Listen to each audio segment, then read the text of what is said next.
Hi hello welcome to inside edge. நம்ம இன்னைக்கு பார்க்க போகிற டாபிக் என்னென்னா, எஸ்கியூஎல்ல என்னென்ன கமெண்ட்ஸ் இருக்குன்னு பார்க்கலாம் வாங்க. நான் லாஸ்ட்டு 2 வீடியோவில் வந்து ஃபஸ்ட்டு ஒரு ஸ்கீமா எப்படி க்ரியேட் பண்ணுறது, அதுக்கப்புறம் எப்படி MySQL இன்ஸ்டால் பண்ணுறதுன்ற மெத்தட்லாம் சொல்லியிருந்தேன். இந்த வீடியோ பார்க்குறதுக்கு முன்னாடி அந்த வீடியோ போய் பார்த்துட்டு வந்துடுங்க. நம்ம இப்போ இந்த வீடியோக்குள்ளே போகலாம். எஸ்கியூஎல்ல உங்களுக்கு வந்து பார்த்தீங்கன்னா ஒரு 5 டைப்ஸ் ஆஃப் கமெண்ட்ஸ் தான் இருக்கும். இந்த 5 டைப்ஸ் ஆஃப் கமெண்ட்ஸ் வச்சு தான் நம்ம வந்து கொரி எழுதுவோம். அந்த 5 டைப்ஸ் என்னென்னு பார்க்கலாம் வாங்க. ஃபஸ்ட்டு DDL, தென் DQL, அதுக்கப்புறம் DML, அதுக்கப்புறம் DCL, அதுக்கப்புறம் TCL.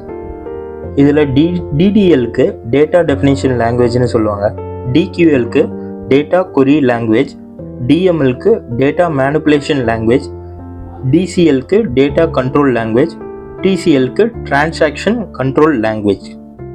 ஸோ வாங்க ஃபஸ்ட்டு DDLனா என்னன்னு பார்க்கலாம். DDLனா டேட்டா டெஃபினேஷன் லாங்குவேஜ்னு சொல்லியிருந்தேன். இது வந்து ஸ்ட்ரக்சரை தான் டிஃபைன் பண்ணும், டேட்டாவோட ஸ்ட்ரக்சரை டிஃபைன் பண்ணும். உள்ளே இருக்கிற டேட்டாவை வந்து டிஃபைன் பண்ணாது, வெறும் அந்த டேபிளோட ஸ்ட்ரக்சரை மட்டும் டிஃபைன் பண்ணும். இதில் வந்து என்னென்ன கமெண்ட்ஸ்லாம் இருக்கும்னா, கிரியேட், ட்ராப், ஆல்டர், ட்ரங்கெட். இப்போ நான் ஃபஸ்ட்டு சொன்ன கிரியேட்னா என்ன மீனிங்னு பார்க்கலாம். ஒரு டேபிளை வந்து கிரியேட் பண்ணுறதுக்கு தான் கிரியேட் யூஸ் பண்ணுவோம். அதுக்கப்புறம் ஆல்டர் வந்து ஒரு டேபிள் ஸ்ட்ரக்சரை வந்து ஆல்டர் பண்ண யூஸ் பண்ணுறதுக்கு பேர் தான் ஆல்டர் கொரி யூஸ் பண்ணுவோம். அடுத்தது ட்ராப்னா என்னன்னு பார்க்கலாம். ஒரு டேபிளை வந்து டெலீட் பண்ணணும்னா நீங்கள் வந்து ட்ராப் யூஸ் பண்ணலாம். ட்ராப் யூஸ் பண்ணிங்கன்னா அந்த டேபிளே அந்த பிளேஸில் இல்லாமல் போயிடும்.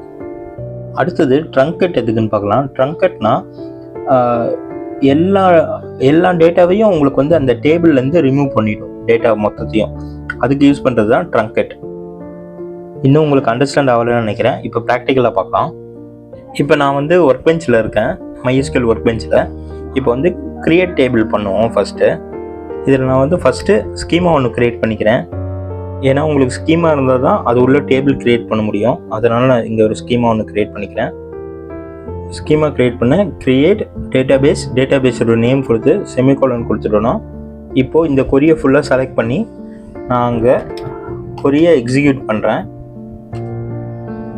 ஓகே, இப்போ வந்து 1 rows அஃபெக்டட்னு வந்திருக்கு பாருங்கள். இப்போ வந்து நம்மளுக்கு ஸ்கீமா க்ரியேட் ஆகிடுச்சு. இங்கே போயிட்டு ரிஃப்ரெஷ் கொடுத்தீங்கன்னா உங்களுக்கு இங்கே பார்த்தீங்கன்னா உங்களுக்கு கிரிக்கெட்டுன்ற ஒரு ஸ்கீமா ஒன்று க்ரியேட் ஆகிடுச்சு. இதுக்கப்புறம் நம்ம டேபிள் எப்படி க்ரியேட் பண்ணுறதுன்னு பார்க்கலாம் வாங்க. நான் வந்து போன வீடியோலேயே சொல்லியிருந்தேன் டேபிள் எப்படி க்ரியேட் பண்ணுறதுன்னு. இருந்தாலும் திருப்பி சொல்கிறேன். க்ரியேட் டேபிள் நேமு, அதுக்கப்புறம் சீரியல் நம்பர் இன்ட்டு கொடுத்து ப்ரைமரி கீயாக ஒரு கீயை ஒன்று செட் பண்ணிவிட்டு பிளேயர் நேம் வேர்கர் 25ன்னு கொடுக்குறேன். அதுக்கப்புறம் பிளேயர் ஸ்கோர் அது வந்து இன்டீஜராக கொடுத்துக்கிறேன். இப்போ வந்து ரன் பண்ணுறேன். கொரியை ரன் பண்ணதும் என்ன நடக்குதுன்னு பாருங்கள். இப்போ வந்து அஃபெக்ட் ஆகிருக்கு. இங்கே பார்த்தீங்கன்னா உங்களுக்கு காட்டல, அதனால் ரிஃப்ரெஷ் கொடுக்குறேன். ரிஃப்ரெஷ் கொடுத்துட்டு இப்போ போனீங்கன்னா உங்களுக்கு பாருங்கள் காட்டுது. கிரிக்கெட்டுன்ற ஒரு ஸ்கீமா ஒன்று டேபிள் ஒன்று க்ரியேட் ஆகிருக்கு. இதில் பார்த்தீங்கன்னா ரெக்கார்ட்ஸ் எதுவுமே இல்லை. இந்த க்ரியேட் பண்ணுற எல்லாமே வந்து DDL கமெண்டில் தான் வரும். தென் ஆல்டர் பண்ணுறது எப்படின்னு பார்க்கலாம் வாங்க. இப்போ பார்த்தீங்கன்னா 3 rows இருக்குது. இதோடு வந்து நான் எக்கானமின்றதையும் ஆட் பண்ண போகிறேன். ஒரு காலம் ஒன்று ஆட் பண்ண போகிறேன். இங்கே வந்து serial number, player name, player score இருக்குது. இதில் வந்து எக்கானமின்ற ஒரு காலம் ஆட் பண்ண போகிறேன். அதுக்கு வந்து ஆல்டர் டேபிள் நேம் ஆட் எக்கானமின்னு கொடுக்குறேன். அது வந்து இன்டீஜர்னு கொடுக்குறேன் டேட்டா டைப்பை. தென் இதை வந்து ரன் பண்ணுறேன். ரன் பண்ணதும் உங்களுக்கு பார்த்தீங்கன்னா 0 rows அஃபெக்டட் வந்திருக்கு. இப்போ வந்து ரிஃப்ரெஷ் கொடுக்குறேன். கொடுத்ததும் இங்கே பார்த்தீங்கன்னா டேபிளில் ஒரு புதுசாக ஒரு காலம் ஒன்று ஆட் ஆகிருக்கு. ஓகேவா, இது வரைக்கும் புரிஞ்சுல. இதுக்கப்புறம் நம்ம ட்ரங்கெட் அப்படின்னா என்னன்னு பார்க்கலாம். இதுக்கு நான் வந்து கிரிக்கெட் 1ன்னு இன்னொரு ஸ்கீமா ஒன்று க்ரியேட் பண்ணியிருக்கேன். அதில் வந்து டேபிள் கொரி ரன் பண்ணியிருக்கேன். இதில் பார்த்தீங்கன்னா 3 ரெக்கார்டு இன்சர்ட் பண்ணியிருக்கேன், 1 2 3. ஓகே, இங்கே போயிட்டு நான் டிஃபால்ட்டாக அந்த ஸ்கீமாவை மட்டும் செலக்ட் பண்ணிக்கிறேன். செலக்ட் பண்ணிவிட்டு என்ன பண்ணணும்னா ட்ரங்கெட் டேபிளோட நேம் கொடுத்து இப்போ வந்து நான் இந்த கொரியை மட்டும் செலக்ட் பண்ணி ரன் பண்ணேன்னா உங்களுக்கு எக்ஸிக்யூட் ஆகிடும். எக்ஸிக்யூட் ஆகிட்டு இப்போ பார்த்தீங்கன்னா